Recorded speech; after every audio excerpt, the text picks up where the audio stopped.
Hey everyone, welcome back to another episode of the Triathlon Weekly News Roundup presented by thefeed.com. Thanks so much for tuning in again. Of course, today we're diving into those race results from the weekend. A little bit of drama has come out of that, and it actually got me a little bit worked up, so I'm excited to hear your reaction to it as well. We're going to talk a little bit about who's qualified now that the qualification window is closed for Kona. We're going to touch on Daniela Ryf's early retirement. So sad to hear that.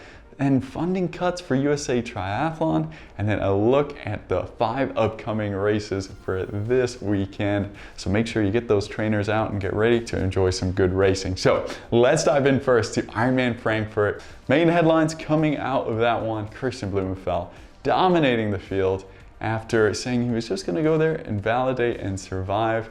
Are you kidding me? Where did that come from? As I said in the highlights video, I'd love to talk to Olaf and ask him how on earth did he do this with just short course training and little to no long course training. It just seems mind-blowing to me. And I wanted to bring up though Kieran Linders one more time. I mean, what a race this guy had. And sadly, I think it will just be forgotten about because of Kristian Blummenfelt. But that was one of the most impressive performances of the year as well. I can't wait to see more from him. Other headlines from that race: those ice shoes of Patrick Lange coming out in T2. I mean, I wonder if this is going to be one of those things that's revolutionary and other athletes start doing and taking advantage of, especially maybe in Kona if they can figure out a way to keep that cold all the way till the run. Yeah, super fascinating. Jury's still out on that one, so we'll have to wait and see. But then yeah, just so many crashes. It was a tough race for a lot of people. But I think, and this is where the drama comes into it, it was toughest for the likes of Braden and a few other athletes in T1 who got a penalty for not putting on their race belt in time. He said that a referee wanted them to put on this race belt with the number on it in T1 by an invisible line. It just kind of reminded me, by the way he worded it, of Lionel Sanders and that invisible center line crossing. He clearly was super frustrated about this. Obviously, he worked so hard to get in the front pack of the swim, where if you don't get into that front group on the ride, your chances of winning are so much less. And so now he had a 60-second penalty to serve, and that was pretty much his race done. Other guys like Andre Lopez had this happen to them, and a few more. And Braden said that they decided to protest it, and it was supposed to be heard by a 3-person jury, but guess what? Only the head referee was present at the time, and she refused to hear their protest. So now we'll have to wait and see what we hear from this. I mean, he said he checked the German Triathlon Federation rules and the athlete guidebooks. He also checked from other athletes who attended the race briefing to see if this new rule was covered, but he didn't hear anything, it sounds like. I personally myself just generally hate that the race number belt has to go on with your bike. I just think that is something that's so old school and needs to go away. Just watching that number flap in the wind when they do all this aerodynamic testing, maybe it makes sense for us age groupers, but for the pros, I'm just so sick of it. For us to lose out on seeing Braden fight for a win here because of that is just so ridiculous. And if you follow this channel for long enough, you know that this drives me absolutely crazy, because I think, and a lot of pros as well, have been calling out to standardize the rules, make them a lot less vague, and there shouldn't be room for interpretation, and there shouldn't be a lot of change depending on which region of the world you race these Ironman races at. Yeah, let me know your thoughts on this one. Do you agree with me? Am I overreacting, or is Braden overreacting as well? I love how Braden said in one of the comments he's an old man now and he's going to stand in front of the firing line for the rest of the athletes to get some answers and hopefully make some changes. Even the commentator Laura Siddell as well chiming in on this. So yeah, I had to bring that up to you, and hopefully you can get some rules and rule books updated in the future. But parking that to the side for now, we can now celebrate who's qualified for Kona, with that being the last race for qualification. You can see it all here from the website, all the guys that have qualified, also all the women who have qualified for Nice. And this gets me really excited. I mean, this is a mega stacked star list. Everyone's pretty much there, but a few aren't. Triathlete has said that in 2022, 66% of the top 50 ranked pro athletes were in that Kona race. This year, 62%, so still pretty good. But some names that we are missing, of course, Sam Long didn't get his spot there at Frankfurt, neither did Florian Anger. Max Newman, who was 4th in Kona, his name was on the start list, but he clearly wasn't ready. We saw him race in London. His run didn't look like it would be ready, and I'm not sure he would have got a spot there in Frankfurt. They didn't really go down very deep at all. Those guys who got him really deserved him and worked for them. But then Joe Skipper, he's a big one. I think a lot of us would have wished to have seen there. And then 2 other guys, Alistair Brownlee, Javier Gomez. I thought we would have seen him potentially give Frankfurt a go to get a spot. They've spoken a lot in the past before how much they would love to do well at Kona. But yeah, this year obviously wasn't meant to be with T100. Both, I know they're both so busy with other obligations as well. Alistair with everything he does for the Olympics. He actually ran the marathon there in the Olympics, funny enough. And then Javier Gomez, I mean, that guy's always doing so many public speaking things, as well as he's in a band. So yeah, at top of T100, he is probably full up as well. Not sure if we'll get to see those guys race the world champs again. We'll have to see as they get older. But then for all the other guys who didn't qualify, there's still the chance to pick up lots of Pro Series points, but it is whittling down. Just 3 70.3s left. One this weekend in Tallinn, which is going to be so good. We'll get to that in a sec. ZLMC the following week, and then Western Australia in December. And then the other races left are just the World Championship races, where there's a lot of points on offer at those, so it'll be hard for anyone else not going to win the Pro Series, you'd imagine, but it'll definitely affect the standings, which is going to be super interesting to follow coming up. But moving on from Ironman to Boston, where we had SuperTri kick off its season in the US, hoping to make short course cool again there. They've invested so much into it. Apparently they've got 6 full-time employees working on it in the US alone, and I honestly am so curious to see if they can pull it off. Looking at the viewing numbers though, not great on YouTube. I hope that those numbers go up. I mean, they have all the best athletes racing, and I do think they put on a real show. I don't think the venue is that great, and the rain probably didn't help with getting the audience out, but still great racing that happened. Jean Lahaire took the win on the women's side on a brilliant run battle there, clearly getting some revenge for not being able to finish in Paris, where I think she was in really good form. Other women there are clearly not in peak form after the Olympics, might have taken quite a bit of a rest, like Cassandra Beaugrand, Beth Potter. Speaking of Beth Potter, Feisty did a great interview where she's actually flying from Boston back to London to watch the Taylor Swift concert, and then she is going to fly back for Chicago. I'm such a big fan that I'm flying back on Sunday night to go to the concert to fly back out here for Chicago next week. So, yeah. Really? Yeah. Okay, so flying to which concert? The London one. I'm going to the airport straight after the race, unfortunately. Clearly a dedicated Swiftie, as they say. And then on the men's side, this is where we got a bit of drama. Alex Yee out sprinting Hayden Wild again, as he so often does. This guy has got a kick like no other in the sport, and it'd just be so frustrating to be Hayden to compete with that. And some of that frustration came out as Alex celebrated across the finish line. A lot of people got worked up about this on social media as well. Clearly jumping on board with Hayden's frustration there, but I think Hayden's frustration was due to the lack of work that was done by other athletes on the bike ride, just catching a free ride and saving themselves for the run. How was that? It was okay. It would have been nice if some of the boys actually did some work on the front, but hey, it's Super League racing. It was great having Vince up there, to be honest. Good to see him back. But yeah, the other athletes, you know, Vince and I are in a team, so I don't really care if he doesn't do any work, but yeah, the rest of the boys are just, yeah, a bunch of so maybe next time, eh?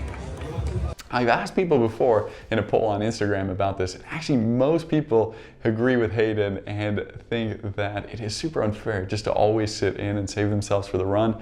I kind of always lean towards the fact that it's just racing tactics. It's not against the rules.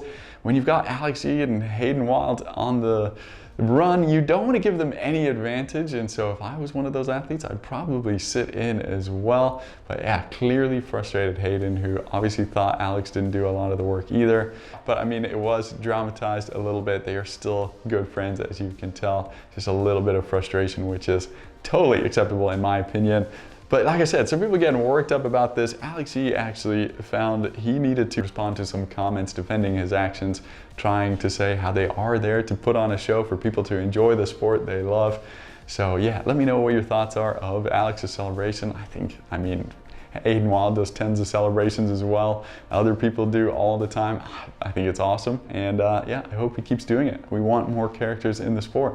But moving on to the big news of the week, and this is Daniela Reef has retired early. She said the reason for this on Instagram is because they've discovered the cause of her pain in her coccyx, which is why we haven't seen her racing the T100 races lately. She says the diagnosis was inflammation at the end of the spinal cord.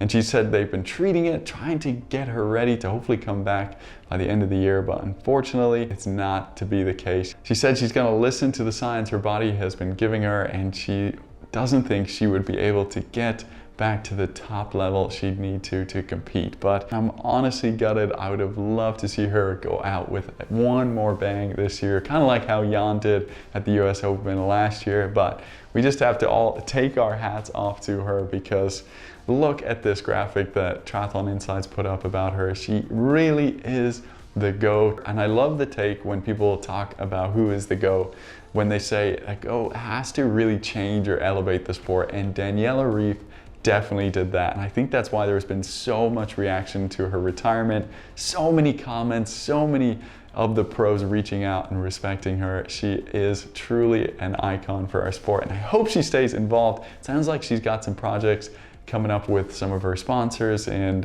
yeah, we know she does her Daniela Reef Fund project in Kenya, and so yeah, just excited to see what she does next. But thanks, Daniela, for all the memories. You will certainly be missed.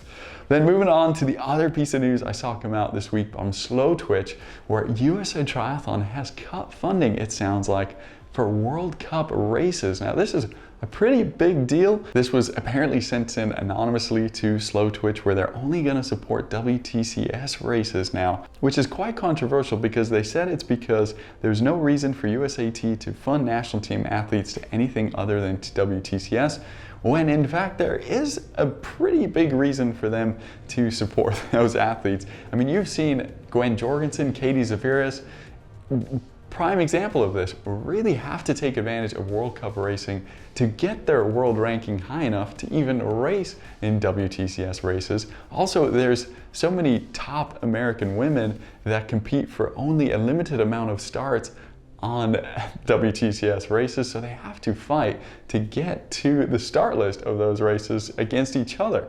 And so for no support now in the lead up to the games for World Cup races, this is a pretty big deal, and I haven't seen any reaction from the pros just yet about it, but I highly doubt anyone's excited for it. But then on to the races that are happening this weekend. We've got Super Tri Chicago. I'm a little biased about this one. I used to live in Chicago, love it there. I think it is gonna be way better than Boston, so do tune in for that one. We've also got Challenge Sandefjord, not sure how to say that, in Norway, and Casper Stornes is gonna be racing there. Obviously an incredible, talented short course athlete who is now, it looks like, fully focused on middle distance racing, and I think could be a top T100 challenger in the future. Keep an eye out for him. 70.3 Poznan is going on as well, smaller pro start list there. Then we've got the World Triathlon Long Distance World Championship, where we'll have a long distance world champion crowned. The men's side, we've got some good names here. Antonio Benito Lopez after his win at Vitoria Gasteiz, and Steve McKenna and Matt Braden. I think that will be a good head-to-head. On the women's side, no huge names here. Julie Emelot, Charlene Clavel, two French athletes will probably be competing for the win there, would be my guess. But then the two big ones, Ironman Canada, Lionel Sanders going for one more practice run for Kona. Can he get it right? We talked about it last week, low 50 swim, 310 to 320 watts on the bike, and a 240, sub 240 run. Can he pull it off? He's going up against Sam Appleton. I think that'll be his biggest challenger. Cody Beals though, Jason Poole, two other Canadians who need a good result. I think we can expect the best from them there as well. Such a cool course. I wish that one was live streamed, but I'll make sure to get any highlights I can for you from that one. But then 70.3 European Championship in Tallinn. Telling you, this one is going to be so good. The women's strength of field score is almost 89, and the men's is 85. Just going through the list here. On the women's side, Kat Matthews, Tamara Jewett, Lisa Norden, Carolyn Pohl, Sif Bendix Madsen, Els Visser, all these ladies have had fantastic seasons so far, and I think Solveig Løvseth as well is going to be a pretty good addition to this lineup. She won, we know, in Indian Wells. She recently won another race at 70.3 this summer. She's coming off of the Olympics. Clearly that works for the Norwegians. And Try Rating, who always predicts the results on his website, he actually has given her a few second edge over Kat Matthews. So that is going to be intense. I'm excited to see that battle go down. My pick, I always like Carolyn Pohl. I think she's always a dark horse, so keep an eye out for her there. But the list just keeps going on and on and on. So I think it's going to be a real battle between the top swimmers. Can they hold off Kat Matthews and Lisa Norden, the strong bikers coming from behind? And then it's just going to be such a good run battle with Tamara Jewett in there. We saw how well she ran at London. If you can't tell, I'm pumped for that women's race. But then the men's race, we have some good names hidden on this one. Sam Dickinson, Hella Gaines, coming up from the Olympics. He's predicted on Try Rating for Sam Dickinson to pull off the win there ahead of Peter Himbrich, number 6 in the world. He's coming back to defend his win here. We've got a Greek athlete here. So hard to pronounce his name, so I'm not going to bother, but he's also a former short course athlete, Justus Nieschlag, who I think is one of the best middle distance athletes in the world. He's recovering from injuries and all sorts of things, hasn't had too much luck as well. He is going to be massive here at this race, but yeah, I mean, that race, 20 guys there could compete for a top 5. I'm excited to put together the race highlights for that one. I mean, it was so hard for Frankfurt with so many storylines. It's going to be hard for this one too. So make sure you tune into it. Thank you guys so much for watching. That's it for today. I appreciate all of your support. And yeah, if you want to support me more, please head to dailytry.com and give us feedback about the website. Let me know what you think. Please bookmark that, use that website. We put a lot of effort into it. And if you'd love to support what I'm doing there, the fantasy that we put on, that takes a lot of work. And yeah, if you want to support that, become a channel member down below. And if you haven't already, please subscribe at the very least. Thanks so much. Please comment below and check me out on Instagram. We'll see you in the next one.